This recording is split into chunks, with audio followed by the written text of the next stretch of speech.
গতকালের যে স্ট্রিম লাইভটা হলো, আমরা সবাই দেখেছি মোটামুটি। হ্যাঁ, দেখেছি। নিশ্চয়ই দেখেছো তোমরাও। সেটা দেখে কিছু পরিষ্কার হোক না হোক, একটা জিনিস কিন্তু পরিষ্কার হয়ে গেল যে এদের ভিতরের গন্ডগোলটা সকলের সামনে এরা মানে নিয়ে আসতে বাধ্য হয়েছে এবং নিজের ইমেজটা ক্লিয়ার করার জন্য উঠে পড়ে লেগেছে। কিন্তু যে লাইভটা হলো, অ্যাকচুয়ালি হলো এবং যেসব কথাবার্তা ওর ভেতরে আমরা শুনলাম, দেখলাম, তার থেকে কি কিছু পরিষ্কার হলো? কিছু কিন্তু পরিষ্কার হলো না। হ্যাঁ, একটা কথাই খুব পরিষ্কার হয়ে গেল যে, যে ভদ্রমহিলা বা যে বাংলাদেশি বোন এই ব্যাপারটা ভেতরের ঘোটালাটা পাবলিক করেছে, মানে আমাদের চোখের সামনে নিয়ে এসেছে, তাতেই এদের রাগ। এরা চাইছিল যদি তার মনে কোনো অসন্তোষ জেগেই থাকে, তাহলে কেন সেটা তারা ভিতরে, ভিতরে মিটিয়ে নিল না? কেন এই জিনিসটাকে পাবলিক করতে গেল? তার মানে একটা জিনিস কিন্তু আমাদের কাছে পরিষ্কার যে ভেতরে একটা গন্ডগোল চলছিল এবং এতে যারা, যারা আমরা দেখলাম স্ট্রিম লাইভে ছিল এবং আরো অনেকে লাইভে না থেকেও কমেন্ট সেকশনে ছিল, চ্যাট সেকশনে, তারা প্রত্যেকেই এই ব্যাপারটা যারা কিনা এই গ্রুপিংয়ে রয়েছে, মানে গ্রুপের মধ্যে ইনভলভ রয়েছে, গ্রুপের লোক আরকি, তারা কিন্তু প্রত্যেকেই এই ব্যাপারটাকে জানে এবং এর মধ্যে সবাই ইনভলভ। শুধু, শুধু একটা লাইভ এনে দিদির ইমেজটাকে পরিষ্কার করার চেষ্টা চলছিল এবং সেটা কোনোভাবেই যে একটা সফলতা পায়নি। এরা জোরে, জোরে বলে যেটা প্রমাণ করতে চাইছিল, কিন্তু কোনো প্রমাণই দেখাবো না বলছিল। তার মানে শুধু মুখের কথায় কি প্রমাণ, মানে কি প্রমাণিত হয়? তাই না? তাহলে আগে আমি আমার ইন্ট্রোটা দিয়ে নিই। Welcome back to my channel. আশা করি সবাই ভালো আছো। আমিও ভালো আছি। তাহলে আজকের কি আমার কনটেন্ট সেটা নিশ্চয়ই সবার কাছে পরিষ্কার হয়ে গেছে। হ্যাঁ, দিদির এই স্ক্যাম, এই মানি স্ক্যাম, এটাই হলো আজকে আমার কনটেন্ট। এটা যে হয়েছিল, এটা তো এখন লোকের সামনে চলে এসছে। আমরা শুরু থেকেই বুঝছিলাম যে উইথআউট পারপাস কেউ এই কাজটা করবে না। ইনটেনশন না থাকলে কি কেউ এইভাবে ইনভলভমেন্ট দেখায় বা এত প্রচার করতে চায় বা নিজের চ্যানেলটাকে এইভাবে গ্রো করতে পারে? দেখো, এটা কিন্তু পুরোপুরি এখন আমাদের কাছে ক্লিয়ার যে ব্যাপারটা এরা প্ল্যানিং করে আসেনি। কিন্তু ভেতরে ঢুকতে, ঢুকতে যখন দেখেছে না এইগুলো প্ল্যানিং প্লটিং করে এগোনো যায় এবং আমরা অনেক কিছু, একটা নয় অনেক কিছু অ্যাচিভ করতে পারবো। কাজেই সেই জিনিসটার মধ্যে ক্রমশ, ক্রমশ এদের লোভ বেড়েছে এবং এরা এদের কাজকর্ম চালিয়ে গেছে। এবং এর মধ্যে ম্যাক্সিমামই বলতে খুবই লজ্জা লাগে বা নিজেকে কি বলবো? নিজেকে একটুখানি লজ্জিত করেই বলছি যে একটা প্রতিবেশী দেশ যারা কিনা একসময় আমাদের সঙ্গে যুক্ত ছিল, তারা কিনা এইরকমভাবে একটা মানি স্ক্যামে যুক্ত হয়ে গেছে এবং সেটা তারা বড় মুখ করে ডিনাই করতে চাইছে। একজন তো এসে রীতিমতো কান্নাকাটি করে দিল। তার নাম নিশ্চয়ই আপনারা ওই লাইভে গিয়ে দেখেছেন, যেটা আমি উচ্চারণও করতে চাইছি না। কিন্তু আমরা শুনেছিলাম যখন সেই গিফটটা অর্থাৎ সেই খাট এসেছিল আমাদের বাদর ভাইয়ের মুখ দিয়ে, যে বাংলাদেশের একজন নামি দামি ব্যক্তি যে কিনা এই খাটটা তাকে দিয়েছে। খাট তো আসবে না, টাকা এসছে। কাজেই টাকার মাধ্যমে খাট এসছে। ঠিক আছে। কিন্তু ব্যাপারটা হচ্ছে সেই উনি পাবলিক হলেন। কেন হলেন? না, দিদির ইমেজ ক্লিয়ার করতে। আর যে বোন আমাদের সামনে এটা এনেছে তাকে আরো দোষী সাব্যস্ত করতে। অ্যাকচুয়ালি এটা উনার ইনটেনশন ছিল। তাহলে এখন উনি কোন দিক দিয়ে একটা বিশাল নামি দামি ব্যক্তি, এইটা আমাদের কাছে কিন্তু কোনোভাবেই ক্লিয়ার হলো না। পয়সা থাকলেই কেউ নামি দামি ব্যক্তি হয়ে যেতে পারে, এইটা তো আমাদের জানা নেই। পয়সা থাকলে সে পয়সাওয়ালা হতে পারে। নামটা কিসের? আর তার দামই বা কিসের? আর তারপরে তো উনার যে ওই কান্নাকাটি একটা ইমোশন চলছিল, সেটা যে পুরোটাই নাটক, আজ আমাদের বুঝতে কোনো অসুবিধা নেই। ওটা নাটকই চলছিল। আর নাটকটা পুরোটাই প্ল্যানিং এবং প্লটিং করেই হচ্ছিল। আর সবথেকে বড় কথা, অনেকেই এই কমেন্টসটা করেছে, বিভিন্ন লাইভে গিয়ে করেছে যে উনি যে কারণে কান্নাকাটি করে ওই খাট দেওয়ার ডিসিশনটা জানালেন, সেটা যে পুরোপুরি একটা আ দর্শকদের দেখানো সহানুভূতি কামানোর জন্য হয়েছিল, সেটা তো এখন সবার কাছেই জলের মতো পরিষ্কার। অর্থাৎ মাল রিকভারির দিন মা তার নিজের বিয়ের যৌতুকের যে খাটটা সেটা নিয়ে গেছিল। মা নিশ্চয়ই চায়নি তার সন্তানকে মাটিতে শোয়াতে, নিশ্চয়ই চায়নি। কারণ সে জানতো আমি আমার খাটটা, মানে আমার বাবার দেওয়া খাটটা যদি আমি নিয়েও যাই, হুম?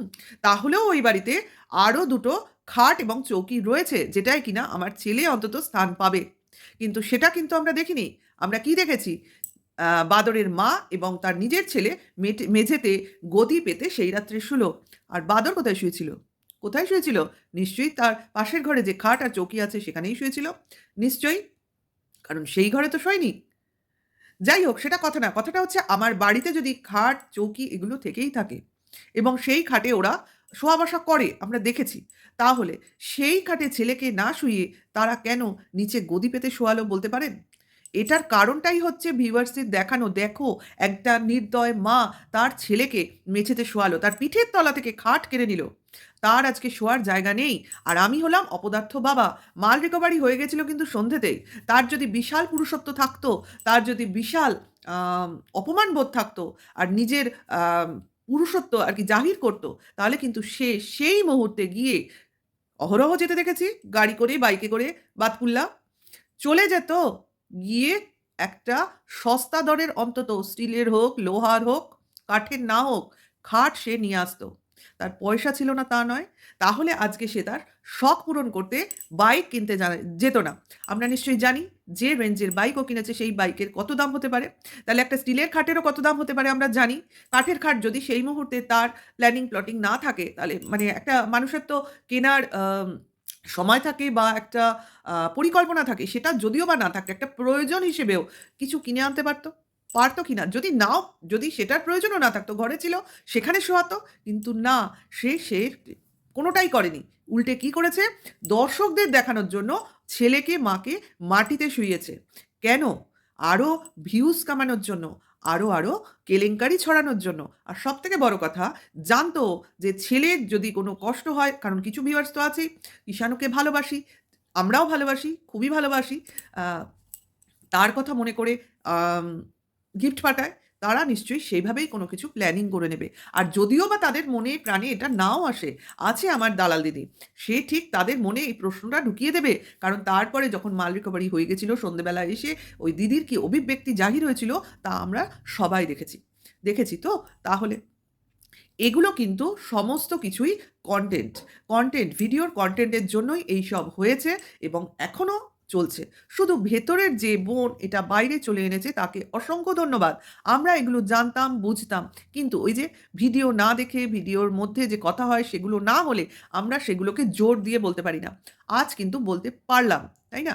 আর সবথেকে বড় কথা, এটা আমারও মনে হয়েছে, যাকে দেব তাকে ডাইরেক্ট দেব না কেন? ভায়া কিসের? তাই না? আমাকে দেয়া মানে আমি আবার তাকে গিয়ে দেবো। মানে বিভিন্ন হাত ঘুরে যাবে জিনিসটা। কেন? কেন? এর কারণটা কি? এই কারণটা কিন্তু সামনে আসা দরকার। যাকে দিচ্ছি সে বলছে আমার লাগবে না। সে অ্যাকাউন্ট নাম্বারও শেয়ার করছে না। মানে সে তার ভাবমূর্তি পরিষ্কার রাখতে চাইছে। মানে অ্যাজ ইফ আমি নিতে চাইছি না, আমার লোভ নেই। কিন্তু এরা আমাকে ওই দিদির হাত দিয়ে পাঠাচ্ছে। তার মানে দিদি সমস্ত কিছু শেয়ার করছে।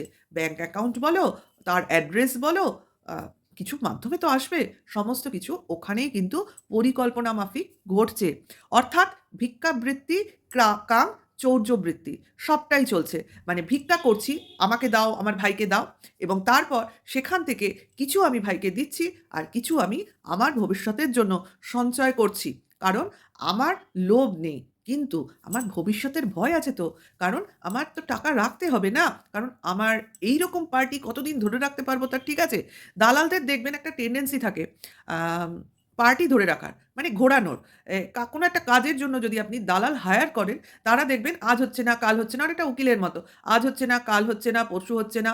এইরকমভাবে ঘোরাতে থাকে এবং আম কাজটা হয়ে গেলে সে যেমন কমিশন খায় আ ২ পক্ষ থেকেই। মানে যার হয়ে কাজ করছে এবং যেখানে কাজটা গড়িয়ে দেবে সেখান থেকেও। মানে কমিশনটা সে লিগালি নেয়। তারপরেও ব্যাক সাইডেও কিন্তু অনেকভাবে টাকা কামানোর একটা আ পরিকল্পনা থাকে। যাকগে এত কিছু বুঝি না কিন্তু কিছু জিনিস তো বুঝি। কারণ দালালি দেখতে আ কিছু তো জিনিস পরিষ্কার হয়েছে আমাদের। আর সবথেকে বড় কথা, এরা খুব ভালো বুঝে গেছে যে একটা ছোট বাচ্চাকে দিয়ে কিভাবে sympathic গেম খেলা যায়। ১ম থেকে বলছি, এই sympathic গেমটাই চলছে। তার জন্যই কিন্তু আমার বারবার বলতে হয় যে, ছেলেটাকে রেখে দিয়েছে এই বাদর। কারণ এই ছেলেটা হলো ওই বাদরের ট্রাম্প কার্ড এবং ওই দালাল দিদিরও বটে। এরা দুজনে মিলেই খেলছে এবং মিলিত প্রয়াসে টাকা উপার্জন করে চলেছে এবং কেউ কাউকে চটাতে চাইছে না। এ বলছে, "তুমিও খাও," এ বলছে, "আমিও খাই।" এ নাকি বাবা। বাবা যে কিনা ছেলেকে রেখে দিয়েছে তার ভবিষ্যতের চিন্তা করবে। অথচ সবার আগে সে তার নিজের সুখ খোঁজে, নিজের দুঃখকে ভুলে। তার দুঃখ নেই কোনো। বউ গেছে যাক। বউ গেছে, ১০০০ টা বউ আসবে। এখন আমি বউয়ের কথা ভাবছি না। এখন আমি আমার শখ পূরণ করব। হ্যাঁ, তখন লোকে বলবে ওদিকে কি তার বউ শখ পূরণ করছে না? নিশ্চয়ই করছে। কারণ সে তার উপার্জনের পয়সায় করছে। সে তার শখ পূরণ করছে তার কাজটাকে বজায় রাখার জন্য। তার কাজের জিনিস কিনছে। কেন? না একসময় সে কিন্তু নিঃস্ব ছিল। তার হাতে কিছু ছিল না। তাকে কিন্তু কেউ আ গিফট হিসেবে টাকা পাঠাচ্ছে না। সে যেটা করছে সে তার রক্ত জল করা পয়সায় করছে। হ্যাঁ? কারণ এ যা করছে আজ যে শখ পূরণ করলো এই বাঁদরটা সে কিন্তু বউয়ের সম্মান বিক্রি করা টাকায় করলো। কেলেঙ্কারি বিক্রি করে করলো। আর যদি বা তাই নাও করে, ভিক্ষার পয়সায় করলো, হ্যাঁ, এটাই এখন আমার বড় গলা করে বলতে হয়। ভিক্ষার পয়সাতেই করলো। কারণ খাট এসছে, আলমারি কি অন্য জিনিস আসবে কি আসবে না এখন অনেক দেরি হয়ে যাবে। তার থেকে বরং যে টাকাগুলো এসছে সেই টাকা দিয়ে এখন আপাতত আমি একটা আমার শখ পূরণ করে নিই। আমার অনেক দিনের পুরনো শখ করতে হবে। তাহলে কি আমার বাইক ছিল না? ছিল। তাতে কি আমার ওইটা দরকার। মানে আমার একটা দিয়ে হবে না, আমার দুটো দরকার। একটা ৪ চাকা আছে, এরপরে হয়তো আরেকটা ৪ চাকার প্রয়োজন হবে বা সেটারও আমার কিন্তু শখ আছে। এর আগের অনেক পুরনো ভিডিওতেও আমরা দেখেছি। এর আরেকটা গাড়িরও শখ আছে। আর বাড়ি তো তৈরিই হচ্ছে। আমরা দেখতে পাচ্ছি সব শখের জিনিস পূরণ হচ্ছে। কিন্তু সবই হচ্ছে কোন টাকা থেকে? এইটা আমার ভিউয়ার্সরা তোমরা বলবে। আমি অনেকবার বলেছি, তোমরা বলবে কোন টাকায় ও তার শখ পূরণ করছে? আর বলতে, বলতে হাঁপিয়ে যাই। আর টিনা যেটা করছে সেটা কিভাবে করছে? সবাই জানি আমরা। ওকে কেউ হেল্প করার নেই। ও যেটা করেছে ওর নতুন চ্যানেল ক্রিয়েট করার পর সেইখান থেকে উপার্জন করে টাকা জমিয়ে আজকে ও একটা বড়সড় গিফট ও নিজেকে দিয়েছে ওর কাজের পারপাসে। কাজ করার জন্য, ভালোভাবে আরও কাজ করার জন্য। তার মানে কাজের জন্য ওর খিদেটা আছে। হ্যাঁ, সবে শুরু। আস্তে, আস্তে আরও হবে। আরও নিশ্চয়ই হবে। কারণ কোনোভাবেই তো আমার মনে হয় না ফিরে আসার কোনো সম্ভাবনা আছে। আর ফিরে আসা সম্ভবও নয়। কারণ এগুলো নিয়ে গসিপিং চলছে। তার জন্যই এই কথাটা বলছি। সবাই বলছে একই দিনে দুজনে গিফট কিনলো। কি কোইন্সিডেন্ট কারণ অনেক ঘটনা কিন্তু একই সঙ্গে ঘটে। আমরা দেখতে পাচ্ছি সে খাওয়াই হোক, ঘোরাই হোক, কেনাই হোক, গিফট দেওয়াই হোক। হ্যাঁ? আমার মনে হয় না কোইন্সিডেন্ট তো বটেই যে এদের মধ্যে কোনো প্ল্যানিং আছে। কারণ ঝামেলা যে জায়গায় চলে গেছে সেইখান থেকে আ এতটা প্ল্যানিং, এতটা প্লটিং করা কি সম্ভব? ভবিষ্যৎ বলবে, তাই না? আমরা তো কেউ ভগবান নই যে ভবিষ্যৎটাকে দেখতে পাচ্ছি। কিন্তু আজকের ঘটনা বিশ্লেষণ করে যেটা মনে হয় সেইটা বলছি। ওকে? কাজেই কালকের যে আ আমরা লাইভটা দেখলাম সেটা যে কি হলো ভগবানই জানে।